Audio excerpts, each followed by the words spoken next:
صبح کی پہلی روشنی نکل ہی رہی ہوتی ہے کہ اچانک وادیہ ہجر ایک دردناک گونج سے لرز اٹھتی ہے۔ نہ ہوا چلتی نہ کوئی بولتا۔ اچانک ایک پہاڑی چٹان بیچ سے پھٹ جاتی ہے، دھول اٹھتی ہے، روشنی نکلتی ہے اور اندر سے ایک عجیب و شا اٹھنی نکلتی ہے۔ لوگ کام کر پیچھے ہٹ جاتے ہیں۔ کسی نے دھیمی آواز میں کہا، یہ صالح علیہ السلام کا معجزہ ہے۔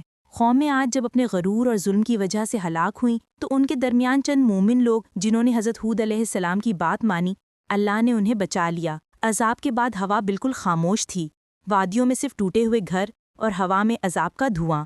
بچے ہوئے لوگ ایک دوسرے کو دیکھتے ہوئے کہتے، شکر ہے کہ ہم نے ہود علیہ السلام کی بات مانی، اگر اللہ ہمیں پناہ نہ دیتا ہم بھی تباہ ہو جاتے۔ یہ مومن لوگ وادیات چھوڑ کر دوسری زمین کی طرف روانہ ہوئے۔ سفر لمبا، مشکل اور دردناک تھا، مگر ان کی نسل کو نئی زمین کی تلاش تھی، پانی، خوشحالی اور امن کے لیے۔ قافلے نجد اور حجاز کے پہاڑی راستوں سے گزرتے گئے، پھر ایک قریب آباد علاقہ ملا، العلا، جہاں پانی کے چشمے تھے، باغ تھے اور بہترین زرخیزی۔ یہاں ان کی نسل بڑھنی شروع ہوئی، یہیں سے وہ قوم آگے بڑھتی گئی اور پھر ان کی اولادیں پہنچ گئیں وادی الحجر، جسے آج مدائن سالہ کہتے ہیں۔ یہی قوم سمود کا آغاز تھا۔ سمود کی نسل ایک عظیم نسل بنی۔ اللہ نے انہیں بدن کی طاقت، ذہانت، فنی ہنر، چٹانوں کو تراشنے کا کمال اور رہنے کے لیے قدرتی علاقہ سب کچھ دیا تھا۔ یہ لوگ پہاڑیوں کے اندر پوری شہر تراش لیتے، ایسی عمارتیں کہ دیواریں سیدھی، ستون بلند اور نقش و نقار دیکھ کر آج بھی انسان حیران رہ جائے۔ قرآن کے مطابق یہ میدانوں میں محل بناتے تھے اور پہاڑوں کو تراش کر گھر بناتے تھے۔ ان کی آبادیوں میں شہنشاہی نظام تھا، بازاروں میں روشنی، تجارت، آواز اور رات کو مشالوں سے جگمگاہٹ۔ وادیوں میں باغات تھے، کھجوروں کی میٹھی خوشبو، سرسبز زمین۔ لیکن پھر نعمتوں کا شکر بھول کر غرور آ گیا۔ ہم نے اپنی طاقت اور ذہانت سے یہ سب بنایا ہے۔ جب طاقت نے گمراہ کر دیا تو ان کا دل سخت ہو گیا، پہاڑوں میں تراشے ہوئے بتوں کو معبود بنا لیا، اللہ کو بھول کر قدرتی طاقتوں کو پکارنے لگے۔ خدا نے انہیں عظیم طاقت دی، اپنی طاقت، دولت اور پہاڑ تراشنے کی صلاحیت پر اتنا غرور، کہتے ہم سے بڑا کون اس دنیا میں۔ کمزور لوگوں پر جبر، ان کا حق چھینا اور سرداروں کی مرضی کو ہی قانون سمجھنا۔ یہ سب کچھ یوں تھا جیسے کوئی انسان اللہ کے قانون کو چھوڑ کر اپنی مرضی کا قانون بنا لے اور پھر خود کو اس پر ہمیشہ کے لیے استثناء قرار دے دے۔ یہ سب کچھ دیکھا دیکھا سا لگ رہا ہے۔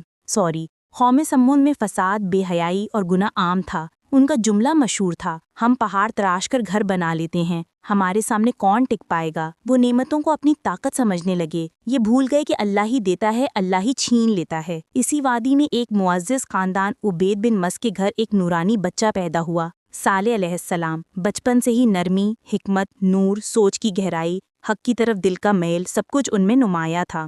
قوم کے بزرگ اکثر کہتے، یہ لڑکا عام نہیں، اس کی باتوں میں کافی گہرائی ہے۔ جب وہ جوان ہوئے، ان کا رویہ بالکل مختلف تھا۔ دنیا کی چمک انہیں نہ کھینچتی، وہ اکیلا وقت گزار کر اللہ کو یاد کرتے۔ پھر ایک رات اللہ نے انہیں نبوت عطا فرمائی۔ صالح علیہ السلام اپنی بستی میں گئے اور لوگوں سے کہا، صرف اللہ کی عبادت کرو، تمہارا کوئی معبود اس کے سوا نہیں۔ قوم کے سربراہ ہنس دیے، وہ کہتے، کل تک تو ہمارا عقل مند دوست تھا، آج ہمیں ہمارے معبودوں سے روک رہا ہے۔ ہم تو تجھے نیک سمجھتے تھے، مگر اب تو ہمیں ان چیزوں سے روک رہا ہے جو ہمارے باپ دادا سے چلتی آ رہی ہیں۔ صالح علیہ السلام نے پیار سے سمجھایا، یہ وادی، یہ عمارتیں، یہ قدرت اللہ کی نعمت ہے، شکر کرو، شرک مت کرو۔